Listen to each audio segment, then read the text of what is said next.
Hello everybody, hello once again. You got Mark coming to you tonight from the garage on the Garage Guy 879 channel. This is Friday night, August 20th, 2021. And from the title of this video, you already know what it's about. And 7-year update. A lot of people don't hold on to a firearm for 7 years. Or even half that time if it's not a classic, a collectible, or a family heirloom. Now this right here, it may not be a classic, but it is an original, and I can see it being handed down to my granddaughter or my nieces or my nephew. Back in June of 2014, I bought this original Smith & Wesson M&P Shield chambered 9mm. And I did a video about it back then. It was called M&P Shield, Third Time's the Charm. And the reason I said that is because this was the third shield I had owned. Now, I'd owned two others before that, and I've got all that here on my channel in some past videos. So if y'all want to give it a look, feel free. Anyhow, this is just an update. And I want to get to the meat and potatoes of the subject. Okay, so let's do this. 7 years later, I have not had any problems with this original shield. I have not had any issues. I have not had any stovepipes, jams, misfires, light primer strikes, failures to feed, failures to eject. Zip, nada, nacha. Nothing wrong with this. Nothing negative. I'm one that usually likes to say original most of the time is the best. And I know a lot of you good people out there get that, and a lot of you will agree with me. The only aftermarket thing I've done to this is the Talon rubber grips, and this is the second set I've had. And 2 sets of Talon rubber grips over 7 years, that's pretty good. They say usually their lifespan is 1.5 years, 2 years, maybe 3. But I'll be honest, in the last 7 years, this is not the only firearm I have concealed carried. But when I have felt comfortable enough with this to know if a situation comes up where I have to defend myself, I can trust this firearm. It's been flawless. I've shot, I don't know how many different kinds of 9mm ammo through this, plus P 9mm ammo, brass, steel case, whole 9 yards. They've all worked flawlessly, no issues, no problems whatsoever. So here's a point I want to impress upon everyone. If something works, you stick with it. If it ain't broke, don't try to fix it, okay? When these first come out in 2012, the trigger was somewhat gritty on it to begin with, but so was a lot of M&P triggers, so that wasn't nothing different. Now, that's more or less went away after all these years. I'd say I got about 4,000 rounds through this. But 4,000 rounds over 7 years, that's really not a lot. But still yet, it works. The trigger has smoothed out nicely.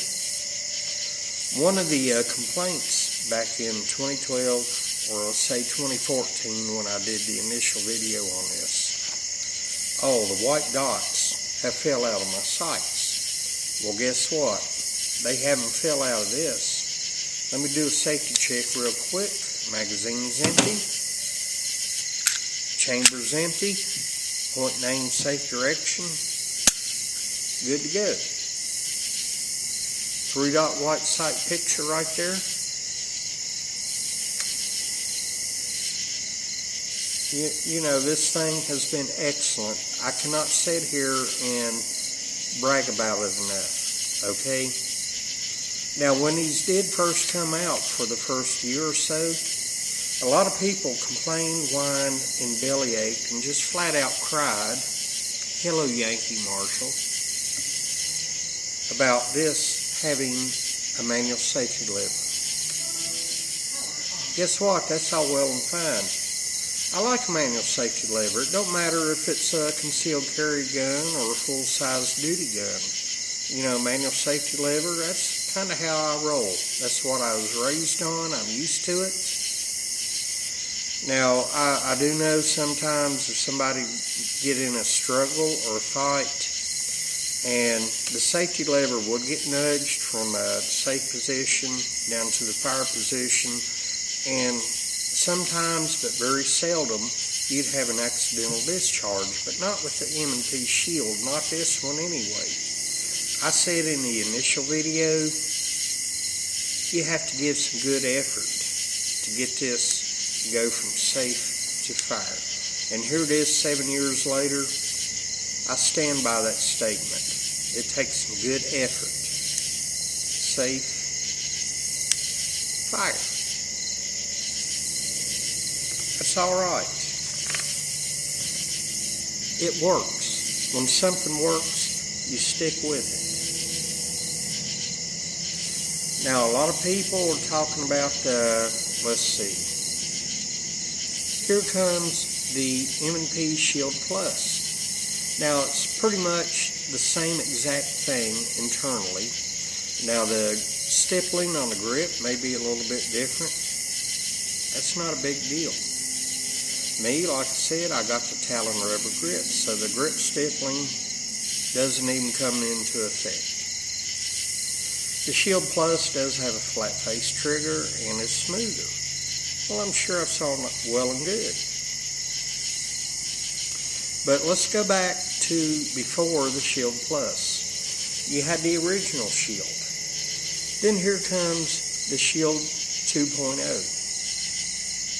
The only differences, they said a little smoother trigger. I didn't see it. I tried one out. A friend of mine had one. Trigger wasn't no better on the 2.0 as mine, the original. Grip stippling was a little bit better, but like I said, that don't matter. Talon rubber grips. And from my research, the original Shield outsold the 2.0. Then a couple of years later, here comes the easy version. Now, I get it. You got some people might have some physical handicaps, might be older, have some arthritic problems or whatever. The slide was a lot easier to rack back, get around in the battery, and then do what you need to do. I get that. But from my research, the original Shield still outsold the easy. I get it. You know, the easy has its purpose. But one thing I do want to say, when a new version of something comes out, a lot of people tend to forget about the original version. Not this guy. Now, I want to say this before I go. Am I going to trade this in on the Shield Plus? No, I'm not. Am I going to sell my original Shield after 7 years and take the money and go out and buy the Shield Plus? Ain't happening. From what I understand about the Shield Plus, everything internally is the same. Alright. The only difference is capacity, grip stippling, which, like I said, doesn't matter. Talon rubber grips. And the Shield Plus does have a flat face trigger, which I really like flat face triggers. So I'm not going to sell this. I'm not going to trade it in. So you know what I did? I just went out and straight out bought the Shield Plus. Okay? 11 round magazine, 13 round mag in the truck there. Good to go. Chamber's empty, point and aim safe direction. This is basically the same firearm. Like I said, flat face trigger, grip stippling.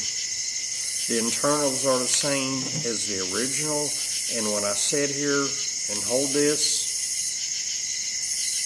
the grip on the plus may be, what, 1/10 of an inch wider. Smith & Wesson came up with the bottleneck design. Seems to work fine. I'm holding these in each hand, and I really cannot tell a difference. So I'm going to tell you what. Yeah, I'm going to hold on to the original. Might be used depending on the weather, the way I'm dressed or something. Yeah, I'm still going to carry this. But if the Shield Plus, which I feel is the same exact thing as the original, is just as dependable as this, then it's a no-lose situation. I feel good about things. Smith & Wesson, M&P Shield, the original, 7 years later. Heck yeah. And I plan on having this for another 7 years, at least, my friends. Like I said, if it ain't broke, you don't try and fix it. If something works, you stick with it. Y'all have a good night.